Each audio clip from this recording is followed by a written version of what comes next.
dalam program Bincang-Bincang Pastoral. Kali ini saya berada di kampus Politeknik El Bajo Komodus. Sobat Media Komsos, setiap orang perlu giat bekerja untuk ekonomi yang baik. Namun, untuk dapat bekerja dengan baik, setiap orang perlu bersekolah atau belajar. Nah, dengan majunya pembangunan di Labuan Bajo dan Manggarai belakangan ini, kita tidak perlu jauh-jauh merantau. Di sini pun sudah jauh lebih baik untuk sekolah maupun untuk bekerja. Nah, bincang-bincang pastoral kali ini secara istimewa akan membahas tentang kuliah atau sekolah yang kiranya bisa membantu orang untuk dapat bekerja dan pada akhirnya bisa membantu perekonomian keluarga. Topik ini tentu cocok bagi sobat muda sekalian dan juga untuk pelajar yang sedang mencari jalan kemana hendaknya belajar untuk nantinya bisa berkarya khususnya di seputaran kota pariwisata Labuan Bajo dan juga di Manggarai Raya. Sobat Media Komsos, saat ini telah hadir bersama saya Direktur Politeknik El Bajo Komodus Labuan Bajo, Bapak Profesor Nengah atau disebut juga Profesor El Bajo. Selamat pagi Bapak. Pagi. Ya, apa pagi kabar? Semuanya. Baik. Puji Tuhan, luar biasa Bapak. Iya. Ada juga Ibu Pauli. Bu Pali, selamat pagi. Halo, selamat pagi Kak Festi. Ya, bagaimana, sehat Bu? Puji Tuhan sehat. Ya, luar biasa. Senang sekali saya bisa berjumpa dengan Bapak Profesor Nengah dan juga Ibu Pauli pagi hari ini. Dan ini tentu saja membuat saya sedikit gugup karena saya bertemu dengan seorang profesor dan Ibu Pauli yang luar biasa. Pagi-pagi ini sudah sangat cerah ya. Baik. Labuan Bajo nih Pak, kita langsung betul. Ini ya Pak. Labuan Bajo nih 10 tahun terakhir itu pembangunannya itu berubah begitu cepat, khususnya itu dalam bidang pariwisata. Menurut Pak Profesor, seperti apa Bapak melihat pembangunan yang ada di sini Pak? Ya, PLC rumah kita, Om Swastiastu, Salam, Assalamualaikum warahmatullahi wabarakatuh, salam sejahtera dan bahagia. Terima kasih. Pada intinya bahwa Labuan Bajo ini memang ada sebuah blessing dari Tuhan, di mana objek wisatanya, terutama alamnya, lautnya, pulau-pulau kecilnya luar biasa. Labuan Bajo ini sebenarnya sudah bangun sejak dulu dari ketiduran, tetapi baru digaungkan sejak 10 tahun terakhir. Dan saya selalu intent ke Labuan Bajo sejak tahun 2014. Wah, sudah hampir 9 tahun saya intent ke Labuan Bajo dan melihat perkembangannya memang ada yang sangat signifikan, yaitu infrastrukturnya yang luar biasa. Akibat dari ditetapkan dulunya 10 destinasi baru model Bali dan 5 tahun terakhir lagi ditetapkan jadi 5 destinasi baru bergaya Bali oleh Bapak Presiden kita, salah satunya Labuan Bajo menjadi skala prioritas pariwisata di Indonesia. Dengan ditetapkan itu maka terjadi perubahan-perubahan secara signifikan, terutama di bidang infrastruktur. Jadi bandara, jalan raya, lalu hotel-hotel mulai tumbuh dan berkembang, dan itu mencirikan ada dinamika pembangunan yang luar biasa. Jadi peran pusat, peran pemerintah daerah berkolaborasi secara mantap menyebabkan pembangunan Labuan Bajo 10 terakhir ini mengalami peningkatan yang luar biasa. Dan itu harus dimanfaatkan oleh orang-orang Labuan Bajo, NTT pada umumnya. Kalau kalian terlambat bangun, nanti ada sahabat-sahabat lain yang mengambil. Jadi anak-anak muda jangan terlambat bangun, dan kalau ingin cepat bangun, di era sekarang ini, di era 4.0 to 5.0 ini adalah hanya satu jalan, melalui pendidikan. Kalau tidak melalui pendidikan, Anda tidak akan bisa berbagi dan tidak bisa mengambil peluang itu. Labuan Bajo luar biasa progresnya. Dan sekarang, mohon maaf, satu contoh aja saya lihat. Setahun yang lalu saya ke sini, paling tidak hanya 2-3 warung Padang. Sekarang kalau tidak salah sudah 50-an warung Padang. Dalam waktu hitungan 6 bulan. Coba Anda bayangkan, begitu cepatnya pembangunan Labuan Bajo di sektor kuliner saja, begitu cepatnya. Hotel-hotel sekarang sudah ada namanya ITDC Golomori. Ada sekarang hotel-hotel bintang 5, 6 yang datang ke sini. Itu luar biasa. Ayo, bangkit anak-anak muda. Saya rasa ini luar biasa. Ya Pak, betul. Kemajuan yang ada tentu menjadi peluang bagi orang-orang muda dan siapa saja untuk bisa bekerja di sini, khususnya masyarakat di Labuan Bajo. Tapi mungkin mereka itu belum mampu untuk menjadi pengusaha besar karena modalnya itu kecil, Pak. Lalu apa saja yang mungkin bagi orang daerah di sini untuk ambil bagian dalam industri pariwisata ini, Pak? Menjadi besar itu mengikuti teori pohon. Tidak bisa orang besar tiba-tiba dari bibit dulu. Iya kan, dari biji bahkan. Ini teori pohon. Anak-anak tidak bisa langsung jadi konglomerasi. Gimana caranya? Harus mengikuti teori pohon, teori alam. Mulai dari kecil. Kecil akan membesar. Saya khawatir malah kalau dari besar tiba-tiba malah nanti tertempa angin besar malah patah. Ranting, daun, dan lain sebagainya. Jadi tidak harus melalui dari yang besar. Dari yang kecil bagus, smart dan smooth, terus growing, bertumbuh, itu bagus. Jadi menurut saya sekarang intinya anak-anak muda sekarang Labuan Bajo ini, Labuan Bajo ini hadir ditetapkan sebagai super premium atau skala prioritas pariwisata. Ini ada diperuntukkan untuk bangsa Indonesia. Oleh karena itu kompetisinya tidak hanya bersifat lokal, sudah nasional bahkan global. Maka untuk ambil peran di sana, iya kan, dengan tanpa nanti menyalahkan orang lain, maka satu jalan anak muda adalah ambil apa yang disebut dengan peluang-peluang itu dijadikan untuk kalian bisa berekspresi dan beraktualisasi, yaitu job seeker dan job creator. Jadi mengambil peluang kerja dan menciptakan peluang kerja, yaitu apakah menjadi pegawai hotel, pegawai restoran, pegawai apa saja. Yang penting adalah pariwisata inklusif di Labuan Bajo ini adalah dipersembahkan untuk semua orang, karena inklusif itu berarti aksesibilitasnya, keterlibatannya siapa saja boleh. Jadi kalau kalian ingin terlibat di dalamnya harus perbaiki kualitas mindset. Yang pertama, anak-anak muda di Labuan Bajo dan sekitarnya, mindset Anda harus Anda rubah. Jangan dominan hanya ingin jadi pegawai negeri. Itu salah betul. Karena apa? Karena jadi pegawai negeri itu adalah kuotanya terbatas. Yang kedua, ujiannya pakai online, pakai chat itu, pakai komputer. Anak siapapun tidak bisa diterima kalau tanpa Anda cerdas. Dan menjadi pegawai negeri harus siap tidak kaya, karena gajinya terbatas. Sudah diukur. Jadi kalau ingin jadi cepat kaya raya, jadilah pengusaha mulai dari kecil, akan membesar. Kalau mau jadi profesional, lebih dominan kerja di swasta, jadi manajer hotel. Nah, kita Poltek El Bajo Komodus menyiapkan orang-orang Labuan Bajo dan sekitarnya menjadi orang-orang yang profesional, baik profesional di bidang profesi pekerjaan maupun di bidang wirausaha. Sehingga kami memilih prodi-prodi 6 prodi ini dipersembahkan untuk anak-anak Labuan Bajo, dan kami tahu mengapa kami munculkan 6 prodi. Itulah sebenarnya yang dibutuhkan oleh anak Labuan Bajo. Saya tidak melarang mereka sekolah keluar, silakan. Tapi apakah Anda punya motif lain? Tapi kalau motif Anda ingin ke Labuan Bajo bekerja, mungkin analisis saya tidak keliru. 6 prodi ini adalah yang paling saat ini paling cocok untuk Anda dalami. Kalau Anda mengambil jurusan-jurusan lain boleh-boleh saja, tidak dilarang kok orang bersekolah dimanapun. Tetapi baliknya jangan sampai Anda sekolahnya adalah, mohon maaf, dengan jurusan lain mau terjun ke dunia pariwisata, ya tidak bisa. Jaka sembung bawa golok, pendidikanmu sudah tidak nyambung lagi, tidak klok dengan kalau sekolah itu seperti mur dan baut. Supaya tamat dari kampus, masuk langsung klok masuk. Itu yang bagus. Poltek El Bajo menjadikan Anda baut dan mur. Nah, itulah maksud saya, iya kan? Iya, betul Bapak. Baik, kita bahas lebih jauh nih Pak terkait dengan Politeknik El Bajo Komodus yang berdiri persis di tengah berkembang pesatnya pariwisata yang di Labuan Bajo ini. Nah, Pak, apakah memang berdirinya Politeknik El Bajo Komodus ini untuk menjawab kebutuhan dan peluang? Ya, memang tadi Bapak sudah menjawab sedikitnya. Lalu mungkin bisa dijelaskan terkait dengan latar belakang dan sedikit sejarah dari kampus ini, Pak. Prinsipnya latar belakang yang pertama bahwa saya tour de Flores, bahkan ke Pulau Timor, dari Alor sampai ke Kupang, lalu dari Larantuka sampai ke Labuan Bajo.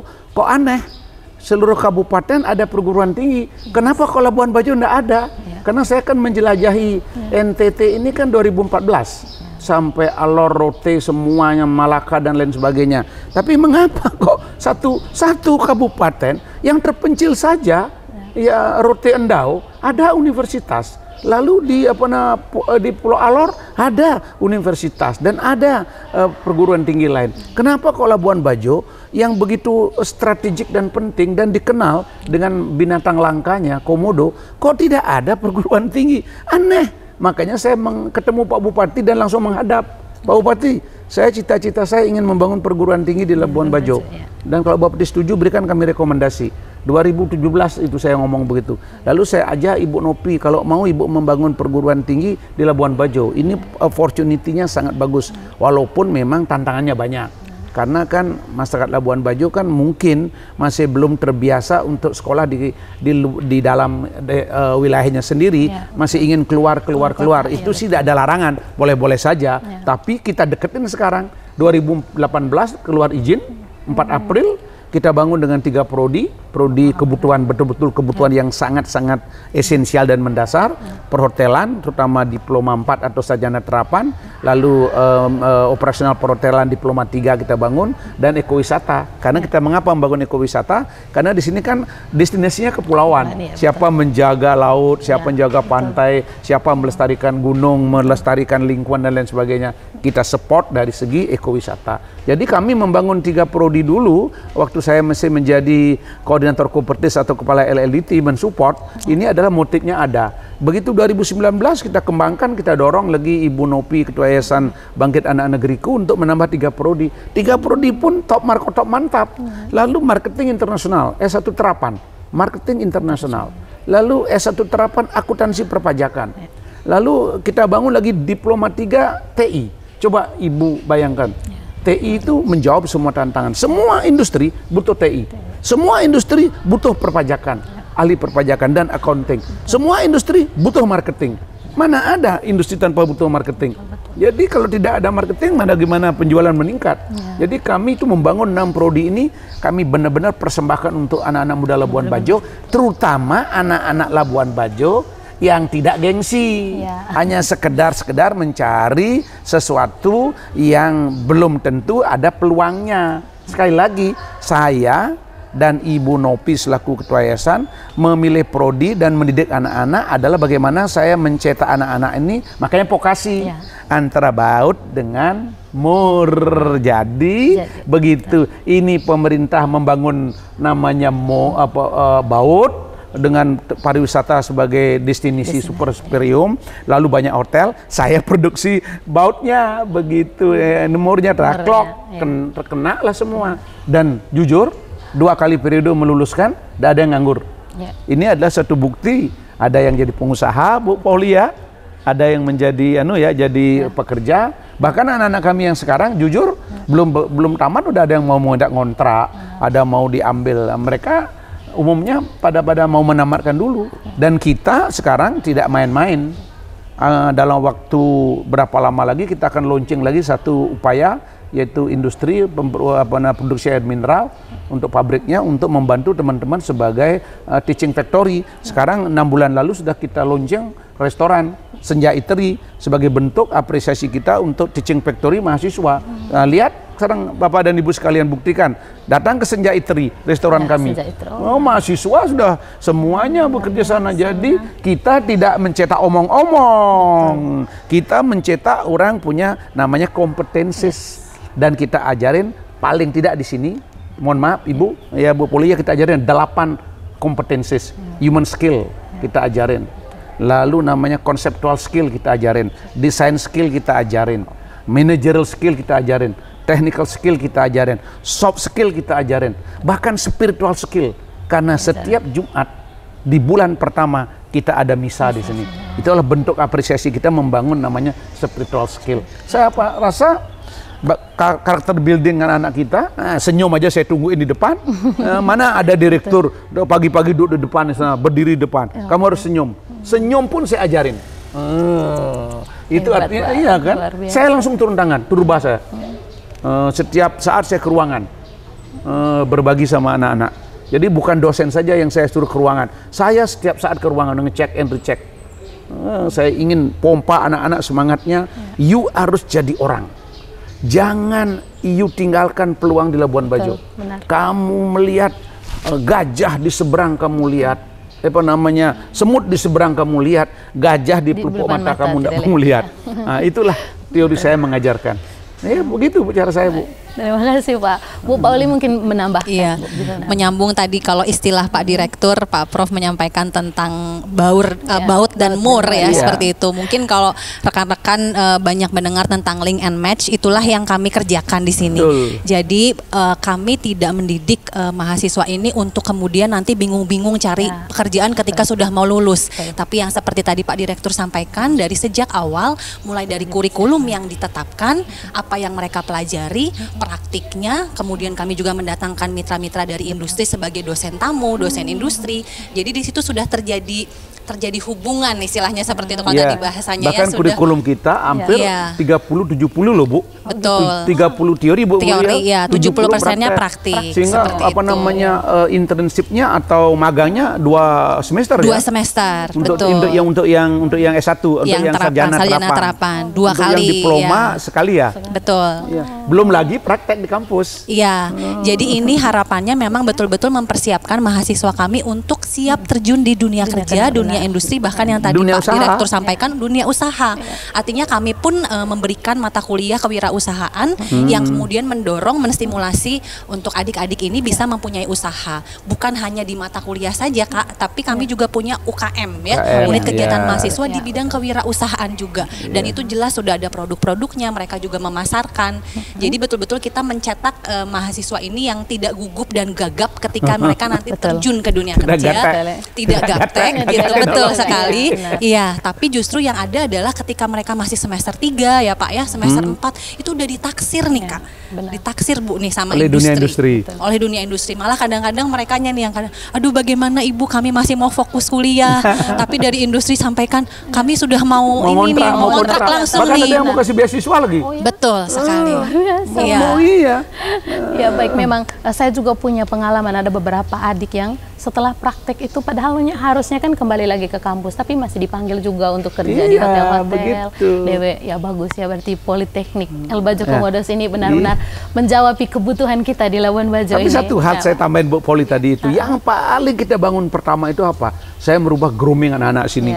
Bagaimana dia personal hygiene-nya, bagaimana dia harus rambutnya harus dibaikin, bagaimana cara berpakaian.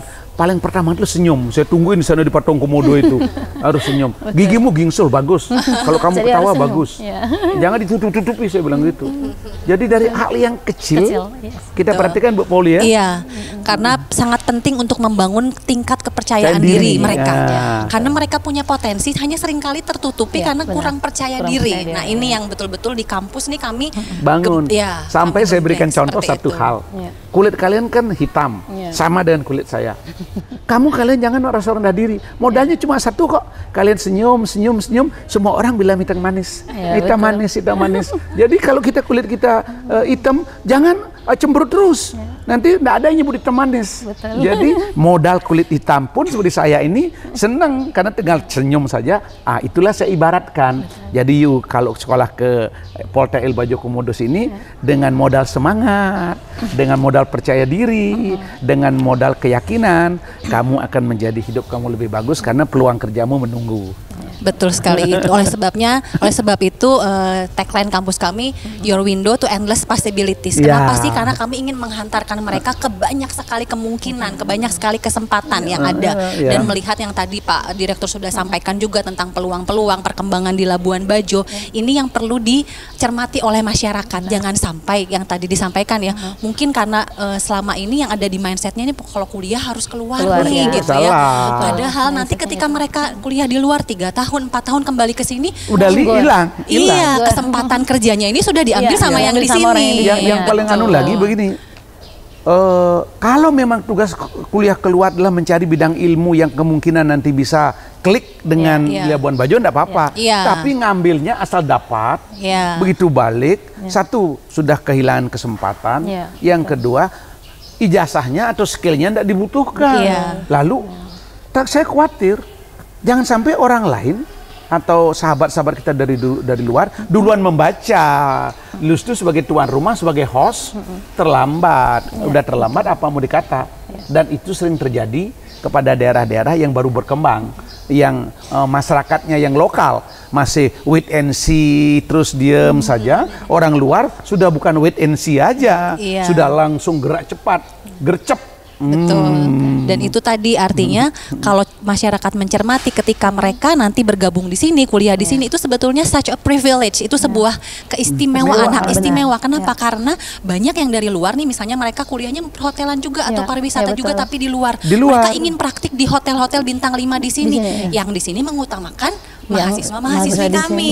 Betul. Dan kebetulan juga kebijakan pemerintah lokal, terutama Mabar ini ada sebangsa privilege kepada tenaga lokal. Semua industri yang masuk ke Labuan Bajo diwajibkan atau bahkan diharapkan untuk 60% untuk menyerap tenaga lokal.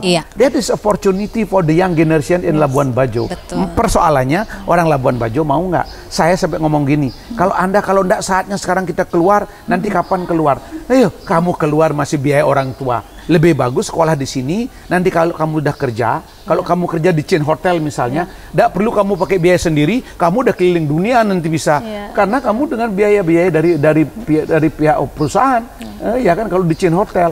Atau jangan di chain hotel, di perusahaan-perusahaan yang nasional saja Bu Polia, misalnya grup-grup hotel A, B, C, D yang ada di Bali, ada di Jawa, ada di Jakarta, apa di rolling di rolling tidak perlu merencanakan jauh-jauh akan dibiayai dan itu dapat gaji.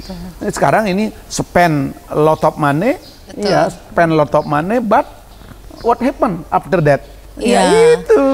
Yang tadi tambahan lagi privilege-nya untuk anak-anak yang di sini apa sih yang untuk mahasiswa yang kuliah di sini yang tadi disampaikan oleh Pak Direktur.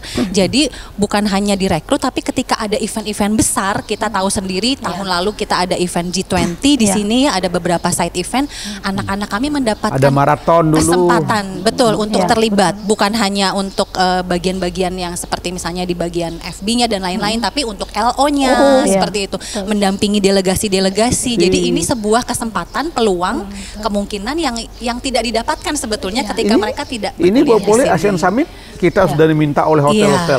Hotel ada salah satu hotel tidak saya sebut lah 50 minta, hotel yang lain sudah minta 30. Iya, jadi kita malahan benar-benar diminta-minta langsung. Jadi kita terus terang aja kadang-kadang minta DW aja kita kadang-kadang kehabisan.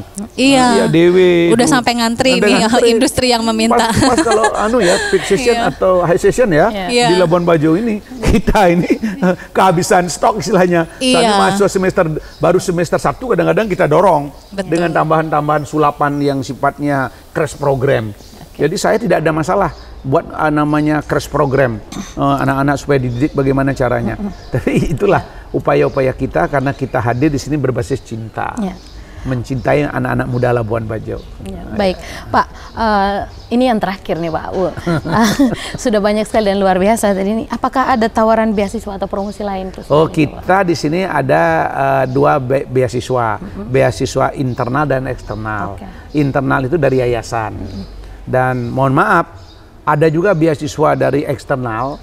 Kita juga subsidi dari yayasan karena dananya yang kita dapat beasiswa dari eksternal, saya tidak sebut lah. Banyak dapat kita beasiswa ada 50, ada 30 per tahun dari eksternal. Kita tambah lagi karena tidak cukup. Beasiswanya hanya 50% untuk mengcover biaya kampus kita. Jadi ketua yayasan yang sudah dapat beasiswa dari pemerintah, sudah dapat beasiswa dari organisasi-organisasi lain, dari BUMN, tapi kita yayasan cover juga. Belum lagi memang yayasan sendiri mengeluarkan beasiswa. Jadi kita ini terus benang saja berjuang sepenuh hati bukan setengah hati di Labuan Bajo ini. Total kita berjuang Bu Polia. Sejak angkatan pertama, angkatan kedua banyak sekali masyarakat setempat bahkan yang dari kampung-kampung ya Kak ya itu mendapatkan beasiswa, bahkan ada yang sampai full juga dari yayasan seperti itu. Bahkan sekarang ini untuk tahun ini kebijakan saya khusus anak-anak Labuan Bajo dan sekitarnya yang mendaftar di gelombang 1 saya bebaskan uang pendaftaran. Tidak gratis saya pungut, biaya pendaftaran. Tidak pendaftaran tidak saya pungut, saya bebaskan. Iya, mereka berikan Anda bebas uang pendaftaran. Iya kan, dan kita apresiasi dulu. Kalau Anda 10 besar di kampus, di SMK-nya dan SMA-nya tanpa testing saya terima. 10 besar di kelas, bukan 10 besar di sekolahnya. 10 besar di kelas kalian masuk, bawa rekomendasi dari kepala sekolah, langsung kita terima.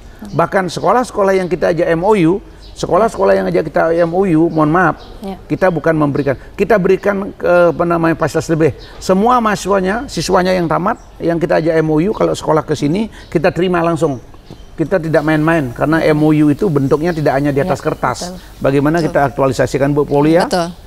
Dan lembaga-lembaga dunia usaha dan industri yang kita ajak MOU, kalau dia mengirim pegawai-pegawainya atau mengirim anak-anaknya atau mengirim anunya, kita anukan.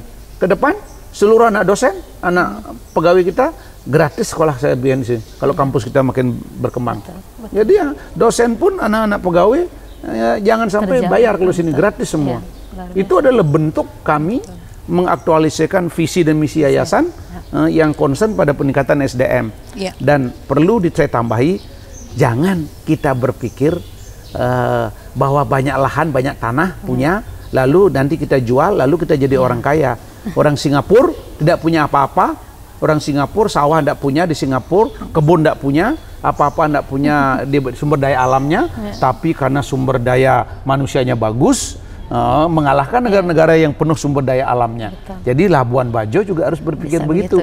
Jangan hanya sekolah, mengejar sekolah keluar, lalu memaksakan kehendak kalian, lalu menjual tanah sampai. Ini teman-teman masyarakat di Labuan Bajo dan sekitarnya saya tekankan. Bapak-bapak dan ibu-ibu yang menyekolahkan anak, upayakan jangan sampai menjual tanah, apalagi dengan cita-cita hanya menyekolahkan anak keluar lalu menjual tanah. Nanti kalau anaknya balik tidak sekolahnya tepat, habis dari luar sekolah ke sini tanahnya terjual, anaknya nganggur, saya langsung dia menjadi apa? Relatif miskin. Karena tanahnya sudah terjual, ya benar nggak? Tidak punya tanah lagi aset, lalu sekolahnya tidak nyambung dengan dunia kerja. Jadi sebaiknya sekolahlah pilih di mana saja. Tidak harus di Poltekkes Bajo, silakan. Tapi ingatkan saya, sekolah anak jangan sampai menjual aset yang tidak perlu. Kecuali kalau itu memang terpaksa sekali. Itu baik lain lagi. Ini yang saya harapkan dari kami. Kalau memang bisa sih, datang aja ke Poltekkes Bajo Komodos, mau pilih sekolah apa, konsultasi. Walaupun Anda milih di luar, boleh juga datang ke sini, konsultasi dengan saya. Anak muda yang kebingungan, ini himbauan saya. Anak-anak muda NTT atau Labuan Bajo yang sekitarnya yang kebingungan tentang milih sekolah di luar, kebetulan kami adalah sebagai dosen di bidang pendidikan sudah hampir 37 tahun saya, dan saya juga sudah pernah menjabat di pemerintahan untuk bidang pendidikan perguruan tinggi 8 tahun. Kalau ada anak-anak Labuan Bajo dan sekitarnya, walaupun Anda tidak memilih Poltekkes Bajo Komodos, kalau datang ke sini ingin konsultasi sama orang tuanya sekolah apa yang dipilih, maka saya dengan Bu Pauli akan siap-siap memberikan guideline sekolah apa yang Anda pilih. Free consultation ya? Iya, free, gratis loh Bu Pauli ya. Betul. Ketimbang ujuk-ujuk menyuruhkan anak-anaknya keluar, tahu apa yang harus diambil. Betul. Kami tidak hanya menampung anak-anak Labuan Bajo, kami siap menjadi guide untuk anak-anak yang mau sekolah keluar. Nah, benar nggak Bu Poli? Supaya tidak salah pilih jurusan juga. Dan tidak juga cepat-cepat jual aset, tapi pilih sekolah salah. Oke, walaupun itu saya tidak melarang karena itu menjual aset adalah hak pribadi. Silakan, tapi kalau bisa. Jangan begitu. Terima kasih. Baik, wah luar biasa sekali Pak Prof dan juga Ibu Pauli perbincangan kita hari ini. Jadi memang kehadiran Politeknik El Bajo Komodos di Labuan Bajo ini menjadi salah satu berkat juga untuk masyarakat Labuan Bajo, khususnya untuk para pelajar. Ya, baik, terima kasih sekali lagi. Kita pakaikan terakhir ya, salam Labuan Bajo ya. Karena saya sebut PLC, rumah kita, rumah kita, rumah kita, yes. Oke. Siap. PLC, rumah kita, rumah kita, rumah kita, yes. Terima kasih. Terima kasih. Sobat Media Komsos, Politeknik El Bajo Komodos menjadi salah satu pilihan untuk bisa membekali diri, khususnya untuk bekerja di sejumlah bidang ya, untuk mendukung pariwisata seperti yang tadi sudah dijelaskan. Nah, selain para pengajar dan juga fasilitas yang memadai, kampus ini berada di pusat kota Labuan Bajo sehingga bisa berinteraksi langsung dengan para pelaku pariwisata. Sobat Media Komsos, demikianlah perbincangan luar biasa hari ini di Politeknik El Bajo Komodos. Saya Festi undur diri, sampai jumpa di lain kesempatan.